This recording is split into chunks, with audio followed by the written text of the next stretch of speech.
terlihat air yang berwarna hitam mengalir melewati tubuh anak kecil itu. Aku segera melepas jaketku dan segera menghampiri bocah itu.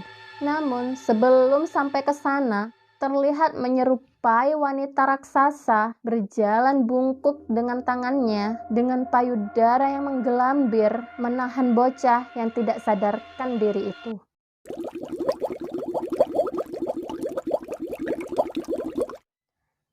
Hai, aku Santi. Untuk kalian pecinta horor, yuk gabung ke channelku. Di video kali ini kita akan lanjut dari cerita Gending Alas Mayit part kedua ya. Jadi untuk kalian yang belum nonton part pertamanya, mampir dulu ya. Aku cantumin linknya di deskripsi. Dan di sini aku akan coba masuk dari sudut pandang Danan Sambara lagi. Udah nggak asing kan dengan nama itu dari cerita-cerita aku sebelumnya? Yang penasaran bisa cek video-video aku sebelumnya ya. Oke, tanpa basa-basi lagi, kita langsung masuk aja ke ceritanya. Agustus 2009. Lulus dari universitas ternama di Jogja merupakan mimpi yang menjadi kenyataan. Walaupun aku lulus hanya dengan nilai seadanya. Aku benar-benar semangat untuk memulai dunia baru, melupakan tugas-tugas semasa kuliah dan mulai bekerja. Sebenarnya Pak De sudah mengajakku untuk membantunya bekerja di sebuah pabrik gula. Namun kupikir, tidak ada salahnya sedikit refreshing sebelum mulai bekerja. Namaku Danan Jaya Sambara. Panggil saja aku Danan. Hari ini aku berniat pergi mendaki sebuah gunung yang berdiri tegak di hadapanku saat ini. Merapi. Ramadan Yanto. Kedua temanku ini memang maniak mendaki. Selama masa kuliah, mereka sudah mendaki lebih dari 10 gunung di Indonesia. Mulai dari yang terpendek, seperti Gunung Andong, hingga ke puncak Mahameru. Loh, tapi khusus kali ini, kami memilih Merapi sebagai ucapan terima kasih karena keindahan pemandangan gunung ini selalu menemani di masa-masa berjuang kami. Santai menikmati pemandangan di sekitar sini. Danan, kamu kan katanya bisa lihat lembut. Nggak takut naik gunung begini? Katanya di gunung banyak. Halah Ram, makhluk halus di mana-mana ada. Kalau udah biasa, ya kayak ngelihat orang asing aja. Heh, udah mau maghrib, jangan ngomongin yang enggak-enggak. 1 jam perjalanan mengantarkan kami ke pos 1 Telokopo Ngisor. Untung saja langit belum gelap, sehingga kami bisa melihat beberapa gunung dari sini. Sedikit mengambil nafas, minum, kami melanjutkan perjalanan lagi. Berharap sebelum tengah malam kita sudah bisa mencapai Pasar Bubrah dan bermalam di sana sebelum mencapai puncak. Tak terasa, langit mulai gelap. Kami mengenakan perlengkapan untuk menerangi jalan yang kami tempuh. Aku melihat sekeliling. Nampaknya ada beberapa makhluk yang mengawasi kami. Danan, diem aja. Nggak usah cerita kamu lihat apa. Tak berapa lama, hujan mulai menurun deras. Jarak pandang mulai sangat terbatas. Namun, kami terus berjalan mengikuti jalan yang sudah terbentuk. Semua berjalan biasa saja, hingga jalan yang kami lalui berujung ke jalan setapak di pinggir jurang. Yanto, emang dulu ada jalur begini? Nggak, aku nggak ingat. Coba balik, Was. Kami berbalik ke belakang, mencoba kembali ke jalur semula. Namun, jalan yang kami lalui menghilang. Yang ada hanya jalan yang berujung pada jurang. Kok bisa begini? Danan, tadi kamu lihat kan jalannya? Aku mengangguk dan melihat ke sekeliling dan merasa curiga dengan apa yang terjadi. Kita dikerjain. Terlihat makhluk jadi-jadian berbentuk seperti kera, berukuran seperti manusia, berbadan kurus mengawasi kami dari belakang. Aku membacakan beberapa doa dan mantra pelindung, berharap bisa menghilangkan kami bertiga dari pengaruh gaib ini. Jalan yang kami lalui terlihat kembali, dan jalur yang kami lihat sebelumnya berubah menjadi jurang yang dalam. Namun sepertinya yang kulakukan memancing perhatian makhluk-makhluk lain. Sepanjang jalan yang kami lalui dipenuhi oleh makhluk halus penunggu gunung ini. Lari Danan, kita balik ke bawah. Secepat mungkin kami meninggalkan jurang itu. Namun kondisi yang terlalu licin mengaburkan pijakanku dan menjatuhkanku ke sebuah jurang yang dalam. Danan! Danan! Teriakan Rama terdengar dari jauh. Namun, suara itu sayup-sayup hilang bersamaan dengan kesadaranku. Mas, bangun mas. Terdengar suara perempuan mencoba membangunkanku. Rasa sakit masih terasa dari ujung kepala dan sekujur tubuhku. Namun aku memaksa untuk tetap membuka mata. Ini di mana? Udah, tenang dulu. Ini diminum. Ucap perempuan itu sambil menyerahkan segelas teh hangat. Aku meminumnya sampai habis. Terasa rasa haus yang teramat sangat dari tenggorokanku. Masnya udah pingsan seharian. Warga nemuin mas pingsan di hutan kemarin. Aku menyentuh dahiku yang ditutupi perban. Mulai teringat kejadian saat aku terjatuh ke dalam jurang. Kalau udah bisa berdiri, itu ditunggu Pak Kades. Udah disiapin makanan di sana. Aku mencoba berdiri, mencuci muka, dan mencari baju ganti dari ranselku. Sejujurnya, aku cemas dengan keadaan Rama dan Yanto.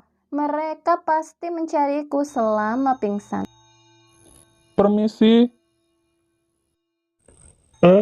Monggo, masnya udah sehat. Sini, makan dulu. Aku menghampiri mereka. Dengan ramah, sepiring nasi disiapkan dan diberikan kepadaku. Udah, kenalannya nanti dulu. Makan dulu aja, pasti lapar kan? Lawang pingsan seharian.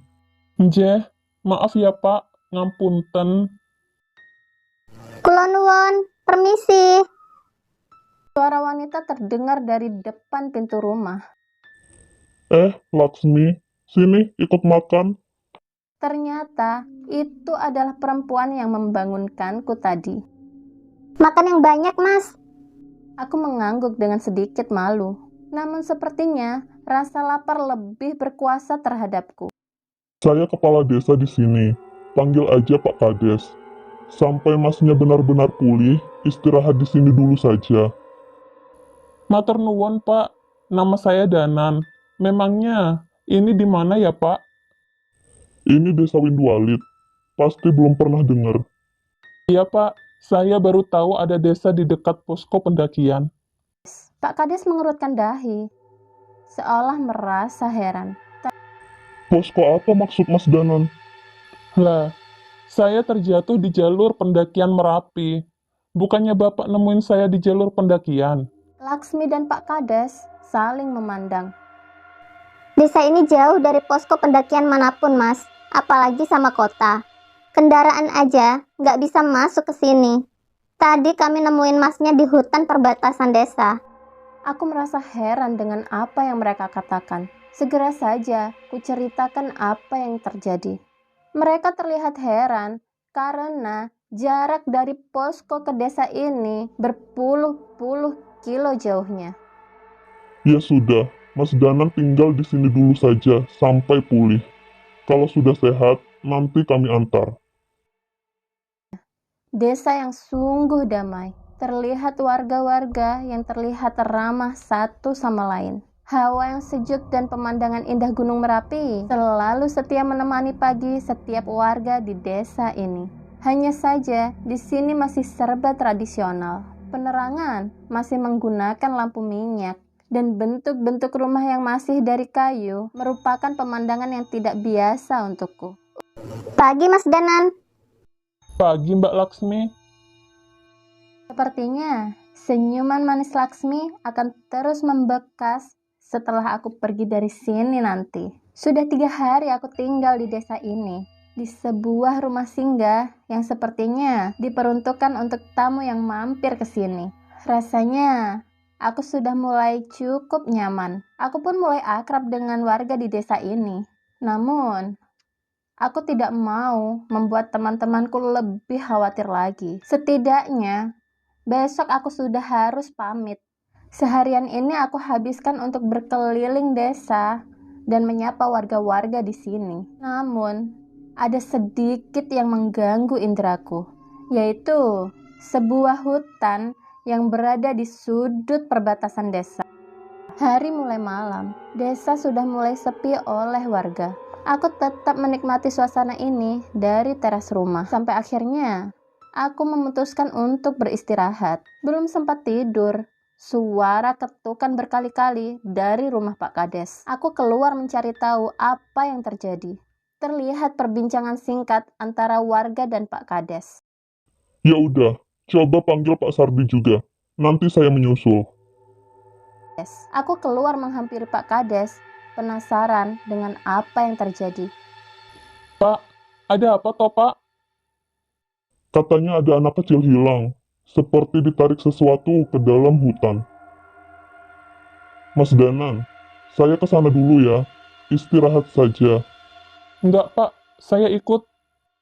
Kami sedikit berlari menuju mulut hutan, tempat warga berkumpul. Terlihat warga sudah siap di sana dengan kentongan dan obor. Aku menerobos kerumunan dan melihat ke dalam hutan. Belum sampai masuk ke dalam, terlihat dari mataku 2 makhluk halus penjaga dengan kaki sepanjang hampir manusia dewasa menunggu di tengah gelapnya hutan itu.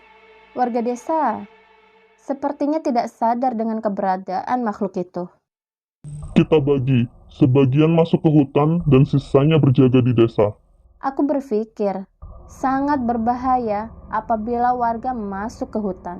Bisa jadi anak yang diculik tadi hanya umpan untuk mencari tumbal lainnya. Pak, jangan dulu. Bahaya. Kenapa Mas Danan? Keburu anak itu kenapa-napa. Jangan Pak, bahaya. Bisa-bisa warga lain juga jadi korban. Pak Kades tetap bersikukuh untuk masuk, namun aku tetap menghalanginya. Kalau begitu, kita harus bagaimana Mas Danan? Aku menoleh ke arah hutan, mencoba mengamati apa saja yang ada di sana. Biar saya yang mencari ke dalam. Nggak mungkin kita biarkan Mas Danan sendirian ke sana. Nggak sendirian. Saya akan ikut ke dalam. Pak Sardi, benar mau masuk ke sana?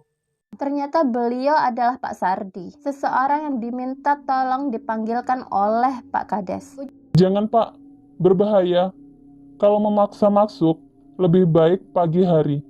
Biar saya mencari tahu dulu kondisi di dalam. Pak Sardi tidak menghiraukan ucapanku, berjalan maju ke mulut hutan dan membacakan doa-doa yang cukup panjang. Terlihat kedua makhluk penjaga di mulut hutan itu geram dan menghampiri Pak Sardi. Namun belum sempat mendekat, kedua makhluk itu terbakar habis. Mas, jadi ikut ke dalam? Aku yang terkesima melihat apa yang Pak Sardi lakukan, segera meminta obor kepada warga dan berjalan masuk ke dalam hutan. Bila tanpa obor di tanganku, mungkin rasanya seperti menutup mata. Pak, kok bisa segelap ini ya? Harusnya masih ada cahaya bulan. Entah mas, berhati-hati saja. Belum sempat menjawab perkataan Pak Sardi, kami terhenti oleh sebuah pemakaman tua yang tersusun berbukit-bukit dengan nisan yang hampir tak berbentuk, yang membuat semakin mengerikan. Seorang kakek tua bungkuk dengan rambut yang putih panjang terlihat bergerak merangkak di antara makam, memakan sisa-sisa jasad yang sudah tidak berbentuk. Pak Sardi mencoba mendekat, namun makhluk itu menghampiri dan bersiap memberi perlawanan. Kau yang buat urusan karo aku. Sing mbok cari ana ning kono. Nek kowe wani. Kami mengerti, sepertinya memang bukan makhluk ini yang kami cari. Tapi dia menunjuk sebuah sendang tak jauh dari tempat dia berada. Makam demi makam kami lewati. Sebuah gong gamelan tua besar mulai terlihat berdiri di antara sendang yang mengalirkan air berwarna hitam. Hati-hati Mas Danan, makhluk itu masih terus memperhatikan kamu. Benar, walaupun tidak mengikuti, makhluk itu terus memperhatikan ke arahku. Itu Pak Sardi. Ada anak kecil di sana. Terlihat seorang anak balita tanpa pakaian tergeletak di tengah-tengah sendang. Terlihat air yang berwarna hitam mengalir melewati tubuh anak kecil itu. Aku segera melepas jaketku dan segera menghampiri bocah itu. Namun sebelum sampai ke sana, terlihat menyerupai wanita raksasa berjalan bungkuk dengan tangannya dengan payudara yang menggelambir menahan bocah yang tidak sadarkan diri itu. Hati-hati, sepertinya makhluk itu yang berniat jahat. Belum sempat menjaga jarak, tangan besar makhluk itu meraih wajahku dan menarikku. Pak Sardi segera bergegas membacakan doa dan mengayunkan tangannya. Terlihat cahaya putih menyelimuti kepalanya, berhasil melepaskan cengkraman makhluk itu. Setan itu berlari ke belakang dengan menyeret bocah kecil di tangannya. Kami mengikutinya, namun terdengar suara gong yang dipukul berkali-kali, seolah memberikan isyarat. Kami berhenti tak jauh dari sendang, dan mulai terlihat pemandangan yang sangat mengerikan di sekeliling tempat ini. Semua makhluk halus penunggu hutan memperhatikan kami dari balik pohon, seolah mengikuti tanda dari suara gong tadi. Pocong dengan badan yang tidak utuh, perempuan tua bergantungan dengan tangan tanpa kaki di tubuhnya. Sepertinya mereka adalah korban-korban pembantaian di zaman dulu. Mungkin saja jasad dan keberadaan mereka yang membuat air di sendang tadi menjadi hitam pekat. Aku gentar. Begitu juga dengan Pak Sardi. Dendam makhluk-makhluk itu terlalu kuat. Ini yang aku takutkan, Pak. Anak itu hanya pancingan agar warga masuk ke sini menjadi tumbal mereka. Kalau kita bertarung sekarang, kita pasti mati. Benar kata Pak Sardi. Kita tidak mungkin melawan mereka semua. Satu persatu makhluk itu mendekat berusaha menghabisi kami. Pak Sardi membacakan mantra pembakar, menyerang satu persatu demit di sana. Tapi itu tidak cukup. Aku membacakan ajian pelindung dan berlari menerjang bocah kecil yang dibawa setan wanita itu. Tangkapanku berhasil. Segera ku angkat anak itu dan berlari secepat mungkin. Namun tidak lama, pukulan besar menghantamku dari belakang. Aku terjatuh. Pak Sardi menghampiriku dan mencoba melindungi dengan doa-doa yang dia baca. Namun ilmu Pak Sardi pun tak cukup kuat. Tangan-tangan makhluk buas mulai merobek tubuh kami. Rasa sakit menjalar di seluruh tubuhku. Terlihat setan wanita mengambil batu besar bersiap menghantamkan ke arahku. Sakit. Sangat sakit. Aku menutup mata, seolah pasrah dengan apa yang terjadi. Kupikir, inilah akhirnya. Tapi tiba-tiba, mendadak semua serangan itu terhenti.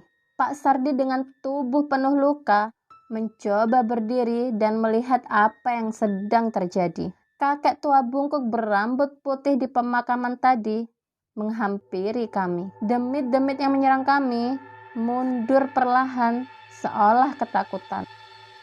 Bocah asu, siapa jenengmu? Danan Jaya Sambara. Sambara, ngomong goblok seorang sayang kau uripe. Aku tidak mengerti dengan apa yang dia bicarakan. Mulai, demit-demit iki dan dadi urusanku. Tapi Mbah iki sopo? Ora usah kakang cangkem, jogo wae keris rada sukma sing mbok pegang. Pak Sardi terheran dengan apa yang terjadi. Namun, ia segera membantuku berdiri dan meninggalkan hutan ini. Keris Raga Sukma. Bagaimana kakek itu tahu tentang keris yang tersimpan di sukmaku? Sekilas aku menoleh. Terlihat kakek tua itu melompat seperti orang gila, melompat dari pohon ke pohon, membasmi setan-setan itu dengan brutal. Matahari mulai terlihat, hanya sebagian warga desa yang masih menunggu di mulut hutan. Warga terlihat lega setelah melihat kami dan anak yang diculik selamat dari hutan. Tidak banyak yang kami ceritakan kepada warga tentang apa yang terjadi di dalam hutan. Bapak nggak apa-apa? Gak apa-apa, Sekar. Cuma luka sedikit. Jawabnya dengan melemparkan senyum kepada anaknya itu. Walaupun aku tahu luka Pak Sardi juga cukup serius. Aku memutuskan untuk istirahat semalam lagi dan pulang besoknya. Barang dan perlengkapanku sudah siap. Terlihat beberapa warga sudah siap mengantarku ke kota. Pak Sardi, Pak Kades, saya izin pamit dulu ya. Maaf, sudah merepotkan. Mas Danan, terima kasih sudah membantu warga di sini. Sering-sering mampir ya. Iya, Pak. Semoga saya bisa mampir ke sini lagi. Toh, saya masih ingin mendaki ke puncak Merapi. Ingatanku kembali teringat akan hutan dan sendang dengan air yang begitu hitam. Cepat atau lambat, tempat itu pasti akan menjadi bencana untuk desa atau bahkan lebih besar lagi. Aku berpamitan dan meninggalkan desa terpencil di lereng kaki Gunung Merapi yang menyimpan banyak misteri ini. Desa Windu Alit. Oke teman-teman, bersambung ke part 3 ya. Untuk kalian besti-bestiku, jangan lupa like, comment, subscribe, and share ke semua sosial media kalian dan bantu channel aku untuk berkembang. Jangan lupa juga klik tanda loncengnya supaya kalian nggak ketinggalan cerita-cerita seru lainnya. Oke, aku Santi, pamit undur diri.